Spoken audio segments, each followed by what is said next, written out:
Hola, ¿qué tal? ¿Cómo están amigos de YouTube? Ingenieras e ingenieros en formación. Mi nombre es Ricardo Luna y el día de hoy les saludo con mucho gusto. En esta ocasión hablaremos sobre fuentes de voltaje, de corriente directa, de corriente alterna y también hablaremos sobre sistemas trifásicos y cómo es que realizamos este proceso de generación de energía eléctrica en los sistemas trifásicos. Antes de comenzar, y si aún no lo has hecho, te invito a que te suscribas a este canal, active las notificaciones para que YouTube te avise cuando subamos nuevo contenido a la plataforma.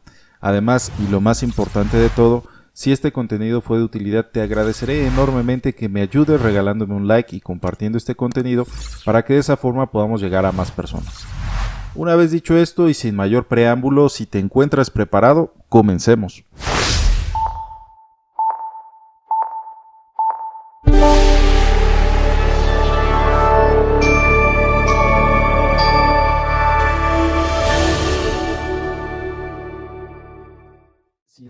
Las fuentes de voltaje son elementos activos dentro de circuitos eléctricos que nos van a suministrar, como su nombre lo dice, una diferencia de potencial, un voltaje o una fuerza electromotriz.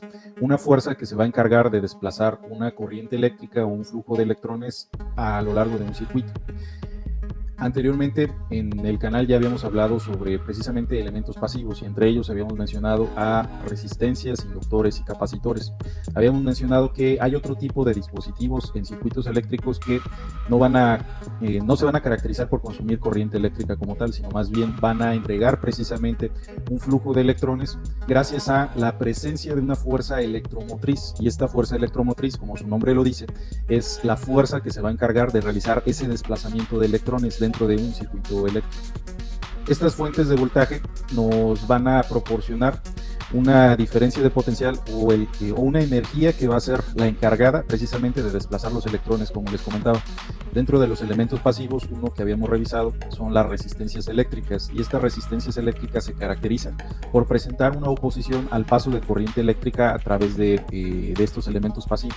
Entonces, las fuentes de voltaje precisamente nos van a proporcionar esa fuerza que vamos a necesitar para desplazar un flujo de electrones a través de los elementos pasivos que tengamos en nuestro circuito eléctrico. Si es el caso de las resistencias, pues de manera directa podríamos decir, y de hecho establecemos una analogía con circuitos eléctricos y circuitos hidráulicos, en donde en un circuito hidráulico, por ejemplo, en nuestras casas, en la azotea podemos tener un contenedor de agua. Esa agua va a recorrer el circuito hidráulico o la red hidráulica que tenemos en nuestras casas gracias a la energía potencial que tiene el agua al encontrarse en la parte superior de nuestras casas.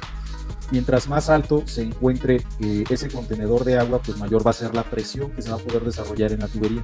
Esa presión sería análoga a la diferencia de potencial o la fuerza electromotriz.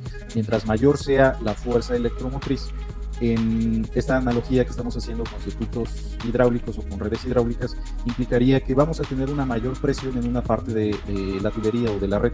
Entonces, de esta forma, mientras mayor sea la presión que tenemos en una red hidráulica, mayor va a ser la fuerza, el caudal que vamos a observar en esa parte de nuestra red. Ocurriría lo mismo en un circuito eléctrico. Mientras mayor sea esa fuerza de potencial o ese voltaje que nosotros estamos aplicando en un punto del circuito, mayor va a ser el flujo de corriente eléctrica que va a poder circular a través de ese punto. Entonces, para cerrar esta parte, podemos decir que las fuentes de voltaje son la fuerza que nos van a permitir desplazar electrones dentro de un circuito eléctrico. Estas fuentes de voltaje, de manera ideal, pues simple y sencillamente decimos que tienen esa diferencia de potencial. En un extremo tienen un potencial positivo o una carga con signo positivo, y en otro lado tenemos una energía potencial con un signo negativo. Esa diferencia de carga eléctrica entre el polo positivo y el polo negativo, gracias a la ley de Coulomb, permite realizar el desplazamiento de electrones del lado negativo hacia el lado positivo de nuestra fuente de voltaje. Mientras mayor sea esa diferencia de potencial, como comentábamos, pues mayor va a ser la fuerza de atracción que van a experimentar nuestros electrones hacia el lado positivo de nuestra fuente o de nuestra batería. Estas baterías se encuentran divididas por celdas, en donde en estas celdas vamos a tener pues esas cargas eléctricas. Internamente en esta batería se encuentran aislados el polo positivo del polo negativo. Por eso los electrones no fluyen dentro de la batería del polo negativo hacia el polo positivo, porque se encuentran aislados. Necesitan tener un circuito eléctrico, un camino adicional, un camino alterno por donde puedan fluir esos electrones. Estas fuentes de voltaje, como les comentaba, de manera ideal suponemos que simplemente tenemos esa diferencia de potencial, pero en la vida real estas fuentes de voltaje las podemos modelar como tenemos aquí, como si dentro de esta batería tuviéramos en efecto una fuente de voltaje, pero conectada en serie una resistencia eléctrica. Al ocurrir esto, al tener conectada una resistencia eléctrica en serie a una fuente de voltaje interna de esta batería, lo que va a ocurrir es lo siguiente: mientras mayor sea el flujo de corriente que suministre esta fuente hacia nuestro circuito eléctrico, es decir, fuera de la batería, vamos a tener una caída de tensión en la resistencia interna de esta batería. ¿Por qué? Debido a la ley de Ohm. La ley de Ohm establece precisamente esta relación, que el voltaje o la caída de tensión que tengamos en un elemento resistivo va a ser igual al producto de la corriente por el valor de la resistencia eléctrica expresada en ohms. Esta resistencia, por muy pequeña que sea, mientras mayor sea el flujo de corriente eléctrica que esté entregando esta fuente de voltaje, aquí vamos a tener una mayor caída de tensión. ¿Y esto qué quiere decir? Si esta batería, por ejemplo, tiene una especificación de entregarnos 1.5 volts de corriente directa, pues esos 1.5 volts se van a encontrar aquí en la fuente de voltaje interna de nuestra batería. Dependiendo de la cantidad de corriente que esté pasando a través de la resistencia interna de nuestra batería, vamos a tener una caída de tensión adentro de la batería misma. Es decir, en los extremos de la batería ya no vamos a observar este 1.5 volts. Si no tenemos conectada ninguna carga, no fluye corriente, por lo tanto no hay caída de tensión aquí, y en los extremos observamos de manera directa los 1.5 volts que pudiera entregar esta batería, por ejemplo. Pero si ya le empezamos a demandar una carga eléctrica, un flujo de corriente eléctrica como tal, pues aquí en esta resistencia interna vamos a tener una caída de tensión que probablemente pudieran ser 0.25 volts, por poner un ejemplo. Entonces, si esta fuente de voltaje interna de la batería, en este ejemplo que estamos considerando, entrega una magnitud de voltaje de 1.5 volts, si al entregar corriente eléctrica a esta fuente observamos una caída de 0.25 volts, quiere decir que la caída de tensión real o la diferencia de potencial que realmente tendremos en esta batería va a ser igual ya no a los 1.5 que tenía inicialmente la batería, sino lo que vamos a observar en estas terminales de la batería van a ser estos 1.5 volts menos la caída de tensión de la resistencia interna. Y si se cae en 0.25 volts aquí, en un ejemplo que estamos poniendo, pues el voltaje que observaremos en los terminales será de tan solo 1.25 volts. Entonces, esto es lo que pasa en la vida real con cualquier fuente de voltaje. Incluso pasa también en nuestras casas cuando empezamos a tener, entre otras cosas, una variación de voltaje, que la intensidad en las lámparas de nuestras casas empieza a disminuir. Es precisamente por eso, de alguna manera estamos teniendo variaciones en la demanda de corriente eléctrica, o bien de nuestra instalación o de la red de distribución, y precisamente esas variaciones de corriente eléctrica, entre otras cosas, empiezan a generar variaciones de voltaje en la fuente que nos está abasteciendo de energía eléctrica en nuestras casas. Estas fuentes de voltaje o de fuerzas o estas fuentes electromotrices, estas fuentes que nos van a generar el desplazamiento de cargas eléctricas, de electrones dentro de un circuito, tenemos principalmente de dos tipos. Podemos tener fuentes de corriente alterna o fuentes de corriente directa. Estas fuentes de corriente alterna, como su nombre lo dice, se caracterizan porque están cambiando la polaridad entre sus terminales, entre una carga positiva o un signo positivo y un signo negativo en los polos de esta fuente de alimentación, y eso es lo que nos genera pues precisamente que el voltaje o la diferencia de potencial entre los polos de esa toma de corriente o de esa fuente de voltaje esté cambiando entre una polaridad positiva y una polaridad negativa. ¿Qué implicaría, por ejemplo, en una señal de este tipo una polaridad negativa? Si regresamos a este ejemplo, lo que implicaría es que de esta fuente de voltaje, este polo está cambiando de un signo positivo a un signo negativo. Cuando hace ese cambio de polaridad es lo que tendríamos aquí.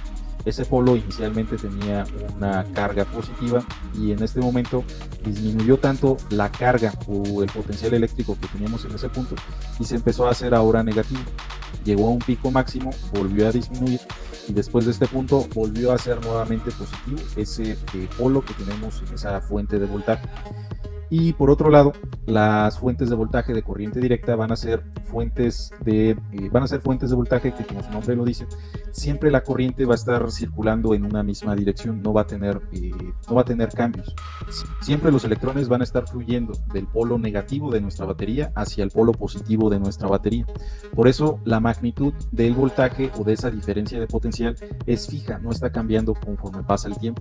En principio, si esta batería es de 1.5 volts, siempre tendría ese voltaje de 1.5 volts y esa sería la magnitud que nosotros estaríamos observando aquí. Estas fuentes de voltaje podemos representarlas de manera gráfica con esta simbología. Las tres primeras representaciones nos hacen referencia a fuentes de corriente directa o de corriente continua, mientras que la cuarta representación que tenemos aquí hacemos referencia a una fuente de voltaje de corriente alterna.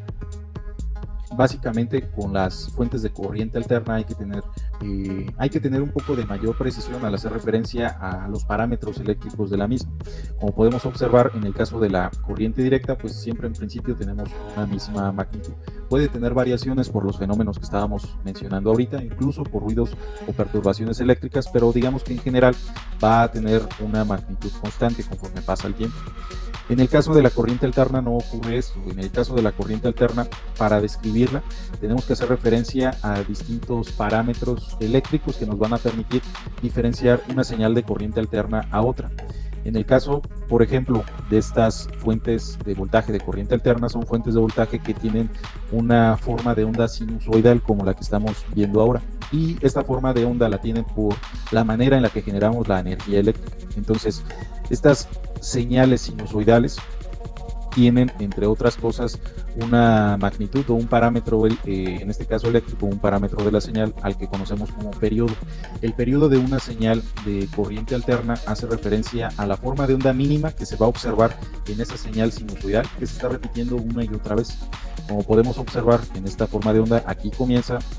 Aquí tenemos un semiciclo positivo, este es el semiciclo negativo y a partir de este punto se vuelve a repetir la misma forma de onda, volvemos a tener el mismo semiciclo positivo. Entonces, como ya se repitió la forma de onda mínima que tenemos, pues solo es esta parte que está aquí. La distancia o el periodo de tiempo, en este caso, que transcurre en esta forma de onda para que podamos observar un periodo,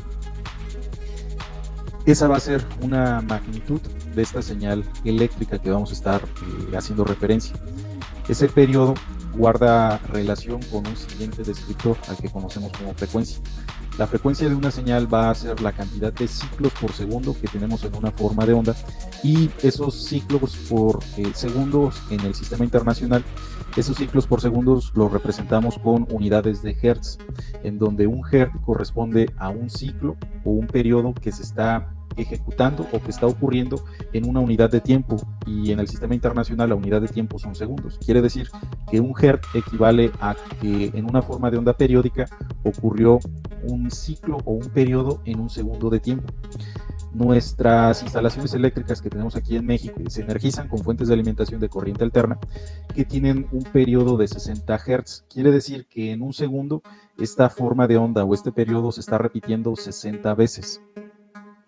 El periodo y la frecuencia guardan una relación recíproca, es decir, la frecuencia va a ser igual al recíproco del periodo, o la frecuencia va a ser igual a 1 entre el periodo t, donde la frecuencia se encuentra expresada en unidades de hertz y el periodo se encuentra expresado en unidades de segundo.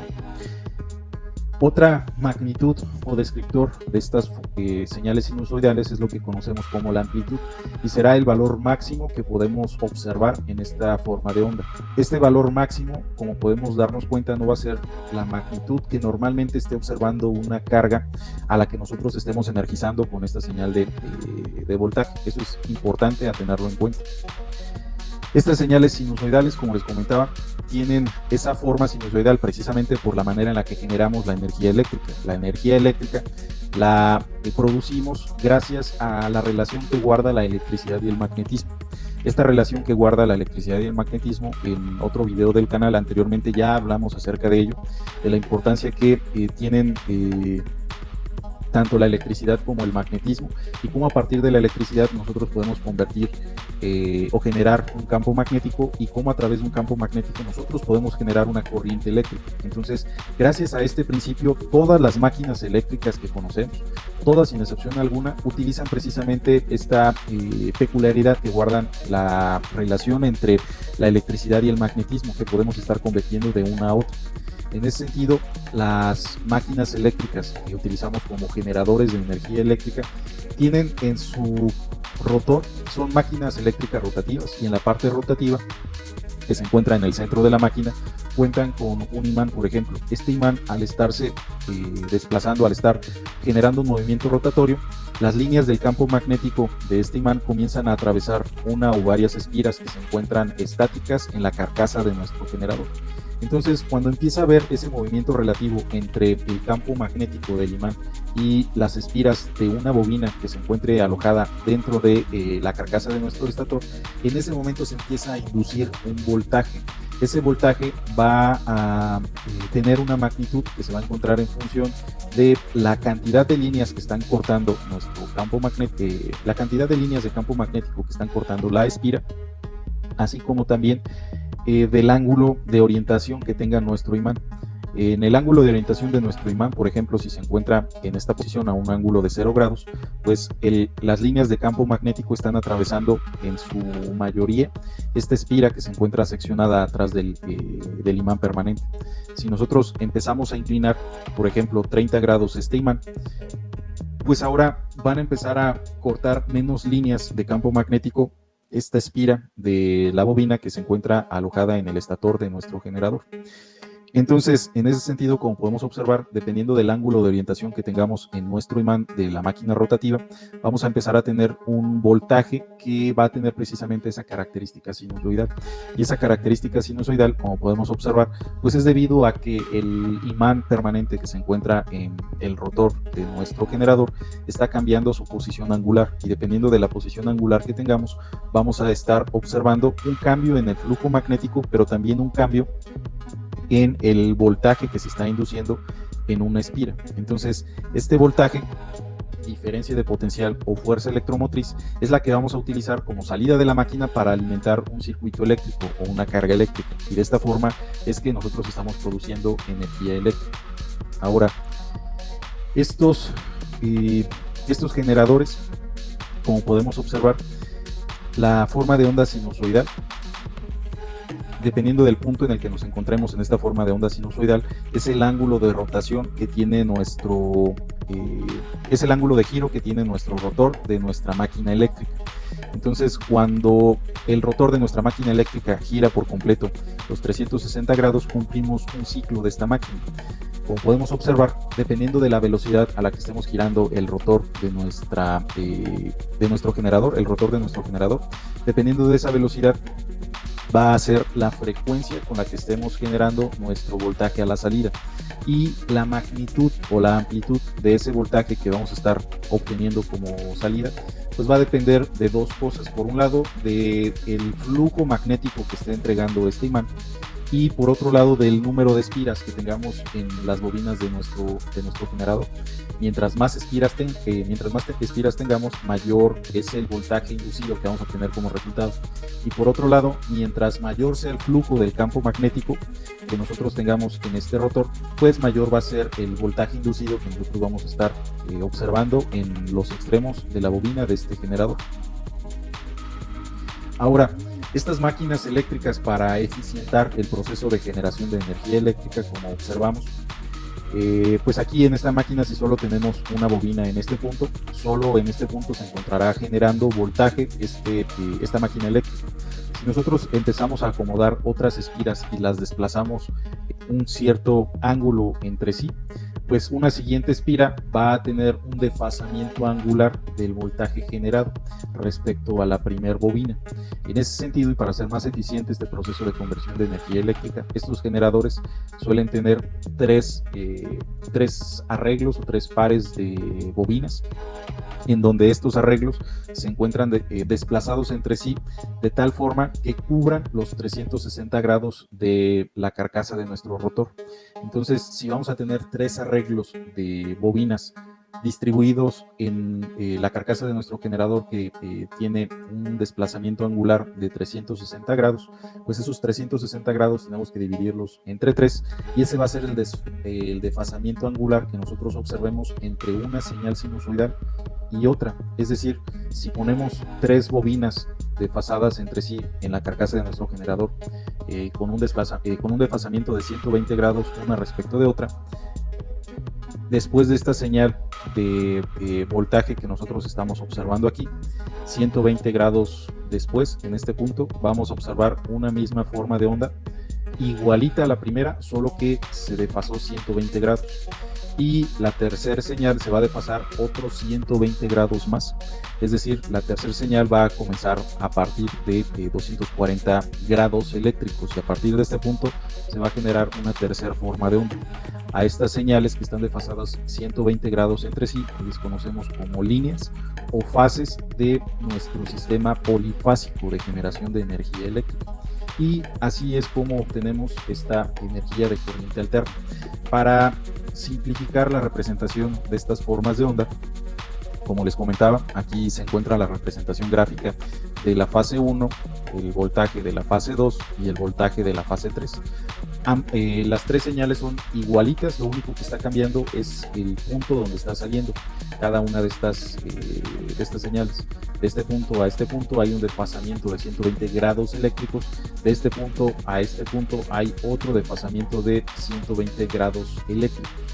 Estas tres señales es un poco complicado o no es tan claro analizarlas en una representación gráfica como la que estamos teniendo aquí, porque en las instalaciones eléctricas podemos tener múltiples problemas, múltiples fenómenos eléctricos que nos van a provocar variaciones de voltaje, inestabilidades de la red, que es importante analizarlas. Entonces, para simplificar el análisis de estas señales de corriente alterna, estas señales polifásicas, utilizamos un concepto que en circuitos eléctricos y en electrónica industrial se conoce como fasor. Un fasor no va a ser otra cosa más que un descriptor o un parámetro eléctrico de un circuito de corriente alterna, que este fasor va a ser una representación vectorial de ese parámetro eléctrico. Un vector es un ente matemático que tiene magnitud, dirección y magnitud, orientación y sentido.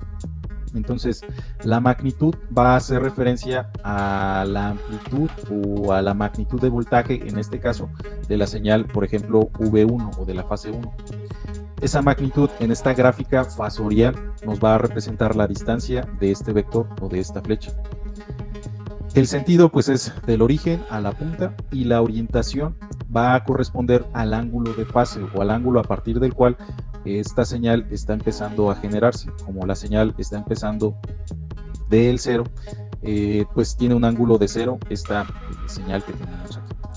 Esta otra señal, la señal V2, se dice que se adelanta porque en realidad está partiendo 120 grados eléctricos atrás. Esa señal o ese ángulo de desfasamiento es este ángulo que tenemos aquí. Son estos menos 120 grados eléctricos porque esta señal empezó un poquito más atrás. Y la tercera señal pues empezó ahora 240 grados eléctricos atrás, por eso la tercera señal se encuentra en este punto, en una orientación de menos 240 grados eléctricos. Estos fasores, la representación que tenemos aquí nos está diciendo exactamente lo mismo que lo que tenemos acá, solo que es una forma distinta de ver estos parámetros eléctricos. En este caso son puros voltajes, pero aplica también para corrientes, para potencias y dependiendo de, como les comentaba, inestabilidades que podamos tener en nuestra red eléctrica. Lo que va a ocurrir es que las magnitudes de estos fasores se van a empezar a disminuir, se van a empezar a aumentar o incluso el ángulo de fase se va a empezar a adelantar o a atrasar. Eso es más claro verlo en una gráfica de este tipo a verlo en una gráfica de este otro tipo. De esta manera hemos llegado al final del video del día de hoy. Muchas gracias en verdad por llegar hasta este punto. Me gustaría leerte en la caja de los comentarios y conocer tu opinión acerca del contenido que generamos. Antes de terminar, y si aún no lo has hecho, te invito a que te suscribas a este canal, active las notificaciones para que YouTube te avise cuando subamos nuevo contenido a la plataforma. Además, y lo más importante de todo, si este contenido fue de utilidad, te agradeceré enormemente que me ayudes regalándome un like y compartiendo el video para que de esa forma podamos llegar a más personas. Por lo pronto me despido. Te recuerdo que mi nombre es Ricardo Luna y yo te veo por acá en un siguiente video. Nos vemos pronto.